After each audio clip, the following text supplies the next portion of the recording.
रोकूंगा। इस समय एक बड़ी खबर आ रही है भाटिया जी, माफी चाहते हुए गौरव भाटिया, इस समय एक बहुत बड़ी खबर आ रही है। मशहूर शायर राहत इंदौरी हमारे बीच नहीं रहे। राहत इंदौरी का निधन हो गया। वो इंदौर में अस्पताल में भर्ती थे। कोरोना पॉजिटिव पाए जाने के बाद राहत इंदौरी को अस्पताल में भर्ती कराया गया था। 70 वर्ष की आयु में राहत इंदौरी का निधन हुआ। राहत इंदौरी जाने माने शायर हैं। हाल फिलहाल आज तक पर भी आपने राहत इंदौरी को देखा होगा। अपने शेरों के लिए, अपनी गजलों के लिए राहत इंदौरी जाने जाते हैं। उनका निधन हो गया। कोविड के शुरुआती लक्षण दिखाई देने पर कल मेरा कोरोना टेस्ट किया गया, जिसकी रिपोर्ट पॉजिटिव आई है। ये खुद उन्होंने ट्वीट किया था कल, और लिखा था उन्होंने कि औरबिंदो हॉस्पिटल में एडमिट हूं, दुआ कीजिए जल्द से जल्द इस बीमारी को हरा दूं। एक और इल्तिजा है, मुझे या घर के लोगों को फोन न करें, मेरी खैरियत ट्विटर और फेसबुक पर आपको मिलती रहेगी। ये बात राहत इंदौरी ने लिखी थी ट्विटर पर। कल उन्होंने ट्वीट करके बाकायदे जानकारी दी थी अपने तमाम चाहने वालों को कि वो अस्पताल में भर्ती हो रहे हैं। कोरोना पॉजिटिव पाए जाने के बाद इलाज के लिए औरबिंदो अस्पताल में उनको भर्ती कराया जा रहा है। और साथ ही निवेदन किया था तमाम चाहने वालों से कि उनको, उनके परिवार वालों को फोन ना किया जाए। और अब जो खबर आ रही है वो ये कि उनका निधन हो गया है। हेमेंद्र शर्मा मेरे सहयोगी इस वक्त फोन लाइन पर आ गए हैं और जानकारी लेकर। हेमेंद्र, बताइए विस्तार से, क्या जानकारी मिली अस्पताल से? जी, अब से थोड़ी देर पहले, लगभग 1 घंटा पहले, राहत इंदौरी साहब को मैसिव कार्डियक अरेस्ट हुआ। और इस बात की पुष्टि इंदौर के जिला कलेक्टर और टॉप डॉक्टर्स ने औरबिंदो हॉस्पिटल में की है, जिसको वो सरवाइव नहीं कर पाए और उनका देहांत हो गया है। राहत इंदौरी साहब ने आज सुबह ही ट्वीट करके अपने सेहत के बारे में जानकारी दी थी। उनको कोविड पॉजिटिव, कोरोना पॉजिटिव वो पाए गए थे और औरबिंदो हॉस्पिटल में उनको एडमिट किया गया था। उनकी उम्र लगभग 70 वर्ष की थी। पूरे दुनिया में वो एक उर्दू के शायर के तौर पर जाने जाते थे। हिंदुस्तान का एक हस्ताक्षर उर्दू का वो थे।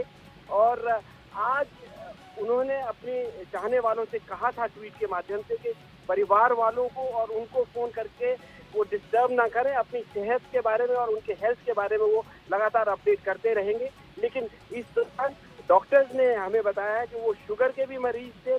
और आज अब से 1 घंटा पहले लगभग उनको एक मैसिव कार्डियक अरेस्ट हुआ, जिसमें डॉक्टर्स ने उनको बचाने की कोशिश की, रिवाइव करने की कोशिश की। वो अस्पताल में ही थे, लेकिन वो कामयाब नहीं हुए। और बड़ी दुख की खबर है कि राहत इंदौरी साहब अब हमारे बीच नहीं है। जी, औरबिंदो अस्पताल में राहत इंदौरी भर्ती थे। हेमेंद्र शर्मा बता रहे हैं, उन्होंने खुद जानकारी दी थी ट्वीट करके कि मैं अस्पताल में भर्ती हो रहा हूं कोरोना की वजह से, कोरोना पॉजिटिव पाए जाने के बाद। और साथ ही लोगों से कहा था कि फोन करके हालचाल ना पूछे, मैं खुद खैरियत बताता रहूंगा। लेकिन बदकिस्मती देखिए कि वो वक्त आया ही नहीं। उसके पहले मैसिव हार्ट अटैक, जो बता रहे हैं हेमेंद्र, जो जानकारी मिल रही है उसके मुताबिक हृदय गति रुक जाने की वजह से उनका देहांत हो गया। अब से कुछ देर पहले रविश पाल सिंह मेरे सहयोगी भोपाल से आ गए हैं और जानकारी लेकर। रविश, बताइए विस्तार से। जी देखिए, आपको बताएं रोहित कि आज सुबह जब उनका ट्वीट आया था तो किसी ने भी शायद ये नहीं सोचा होगा कि इतने जल्दी उनकी रुखसती की ये खबर आएगी। महज 12 घंटे के भीतर, यानी जो ट्वीट उनका आया था उसके महज 12 घंटे के भीतर ही हमें ये दुखद खबर अपने दर्शकों तक पहुंचानी पड़ रही है कि मशहूर शायर राहत इंदौरी अब नहीं रहे। जो डॉक्टर्स हैं जो उनका ट्रीटमेंट कर रहे थे, उनसे हमने बात की है। उनका कहना है कि एक के बाद एक आज उन्हें 3 अटैक आए हैं, 3 हार्ट अटैक, 3 दिल के दौरे उन्हें पड़े थे। और इसके बाद वो इससे संभल नहीं पाए और उनका दुखद निधन आज हो गया है। सुबह उनको अस्पताल में भर्ती किया गया था इंदौर के, जो कि कोविड एक हॉस्पिटल है जहां पे उनका इलाज चल रहा था कोरोना की वजह से। लेकिन आज दिन भर उनका जो इलाज चला, उसके बाद दोपहर बाद बताया जा रहा है कि 3 बड़े दिल के दौरे उन्हें पड़े और उसके बाद उनका दुखद निधन हो गया। आपको बता दें कि अपने खास तौर से जो बागी तेवर वाली शायरी होती थी राहत इंदौरी की, उसकी वजह से वो देश विदेश में विख्यात थे। और एक बहुत बड़ा नुकसान जो है फिलहाल वो मध्य प्रदेश का भी हुआ है, इंदौर का हुआ है, जिसका नाम वो अक्सर लेते थे, इंदौर के रहने वाले थे। और केवल मध्य प्रदेश का, इंदौर का नहीं, हिंदुस्तान का बहुत बड़ा नुकसान है राहत साहब का जाना। कुमार विश्वास हमारे साथ आ गए हैं, जाने माने कवि। कुमार, राहत साहब नहीं रहे। रोहित रोहित, ये मेरे लिए निजी रूप से बहुत बड़ा धक्का है और कोरोना की जो अपने निजी वर्तुल में सबसे बड़ी जो उसका आक्रमण है, ये पहला है। और मेरी सुबह ही उनके परिजनों से बात हुई थी, तो पिछले चूंकि 15 साल से आप भी जानते हैं और सभी इंटरनेट के थ्रू जितना लोग जानते थे, किसी एक कवि के साथ जो सबसे ज्यादा उन्होंने सफर किया, सबसे ज्यादा वक्त बिताया, उनमें से मैं रहा हूँ और उनके परिजनों में एक तरह से सम्मिलित रहा हूँ और बड़ी दोस्ती की खट्टी मीठी यादें उनके साथ हैं। राहत भाई का जाना बेसिकली कबीरों की परंपरा के एक बड़े स्कूल का बंद होना है। अब ये दौर तो ऐसा है कि इसमें तो पूरी दुनिया में ही कम लोग बचे हैं जो बिना किसी झिझक के, बिना किसी खौफ के, धर्म के अलंबरदारों से बिना डरे, सरकारों की आंख में आंख डाल के अपनी बात कहने की हिम्मत रखते हैं। उनमें राहत भाई एक रहे और यह तेवर आज से नहीं था, ये तेवर पुराना था, बल्कि अब तो और एक सूफी तबीयत की तरफ बढ़ रहे थे वो। और बड़ा नुकसान है, एक ऐसी जिंदादिल जिंदगी खामोश हुई है, एक पुल गिरा है हिंदी और उर्दू के बीच का। जो लोग राहत भाई के इस तरह के शेर पढ़ते हैं, उन्हें ये भी पता होना चाहिए कि एक उर्दू का प्रोफेसर जो विश्वविद्यालय में पढ़ाता रहा है और जो अभी भी पूरे विश्वविद्यालय में पढ़ाया जाता है, और खासतौर पर हिंदुस्तानियत के बहुत बड़े समर्थक, मैंने उन्हें दुबई में, मस्कत में, बहरीन में, लंदन में, अमेरिका में, जहां हिंदुस्तानी पाकिस्तानी दोनों मौजूद होते थे, वहां हिंदुस्तानियत के लिए लड़ते हुए, अड़ते हुए और गरजते हुए देखा है।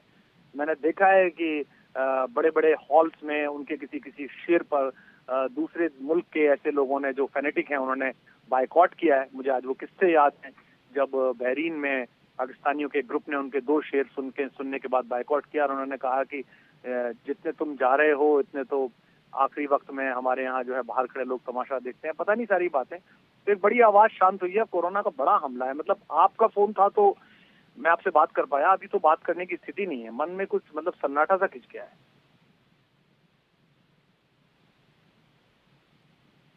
और हम चाहेंगे आप रहें हमारे साथ, क्योंकि आप भी जिस स्थिति में होंगे इस समय, हम अपने दर्शकों को भी और आपको भी उनके कुछ ऐसे शेर सुनाना चाहते हैं जो कि हमेशा उनके ना होने पर भी इस देश के हर आदमी के जहन में गूंजेंगे। हम ना होंगे तो जिंदगी की हर कहानी बेअसर हो जाएगी।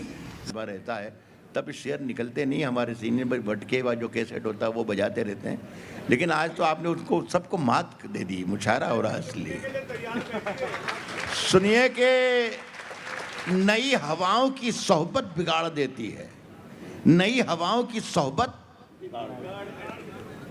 कबूतरों को खुली छत बिगाड़ देती है, कबूतरों को खुली छत बिगाड़ देती है, कबूतरों को खुली छत बिगाड़ देती है। जो जुर्म करते हैं इतने बुरे नहीं होते, सजा न दे के अदालत बिगाड़ देती है। मुझसे बिछड़कर वो भी कहां अब पहले जैसी है,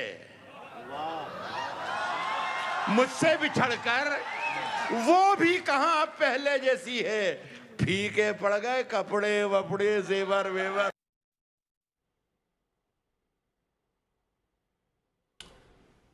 तो कुमार विश्वास हमारे साथ लाइन पर हैं। कुमार विश्वास, उनके जो कुछ शेर बहुत ज्यादा याद आते हैं, जो आप जिक्र कर रहे थे अभी उनके तेवर का, कि कोई सरकार में हो ना हो, राजनीतिक तौर पर मजबूत हो ना हो, वो चुनौती देने का जो मादा उनमें था वो शायद किसी और शायर में नहीं था। उन्होंने लिखा है, बन के हादसा बाजार में आ जाएगा, जो नहीं होगा वो अखबार में आ जाएगा, चोर उचक्कों की करो कद्र की नहीं मालूम, कौन कब कौन सी सरकार में आ जाएगा।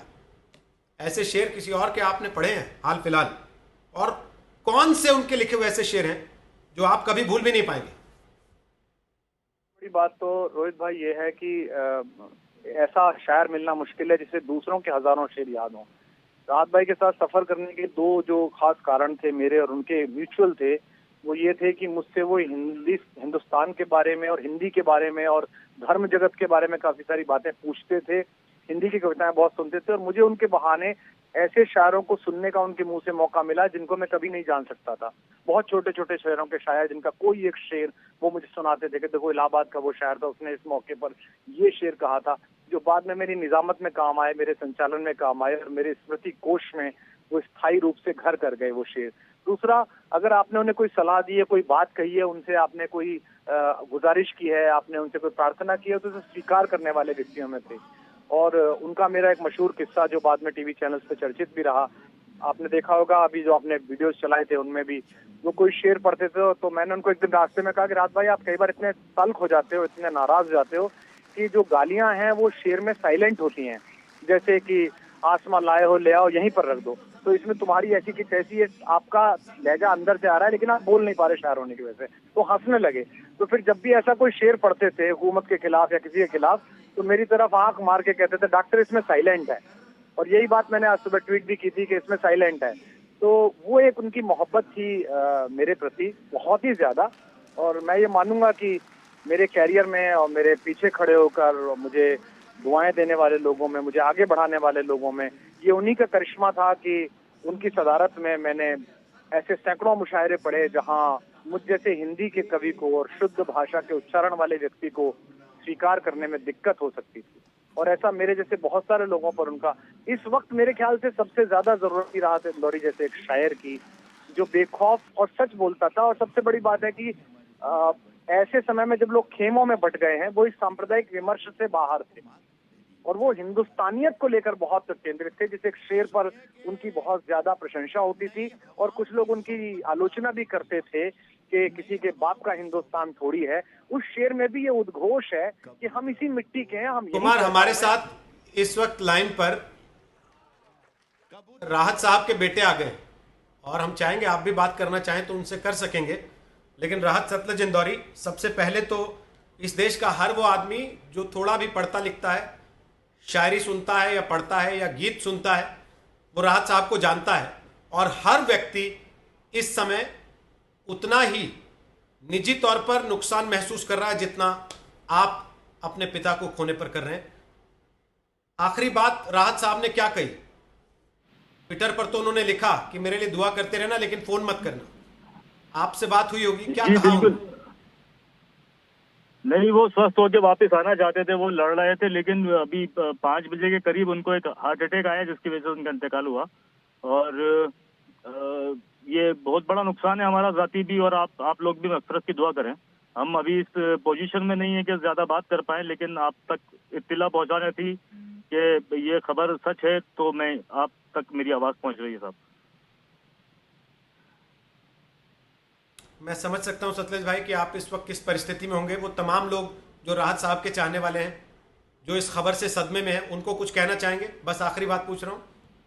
बस राहत साहब की मगफिरत की दुआ करें, उनको अच्छी तरीके से याद करें, बस यही मैं कहना चाहूंगा। और तो क्या कहूंगा, बहुत बड़ा नुकसान है हमारा ये।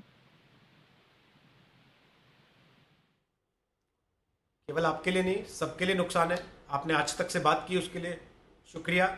राहत सतलज इंदौरी, राहत इंदौरी के बेटे, वो कह रहे हैं कि हम इस वक्त बात करने की परिस्थिति में नहीं है, लेकिन इस खबर की तस्दीक करनी थी।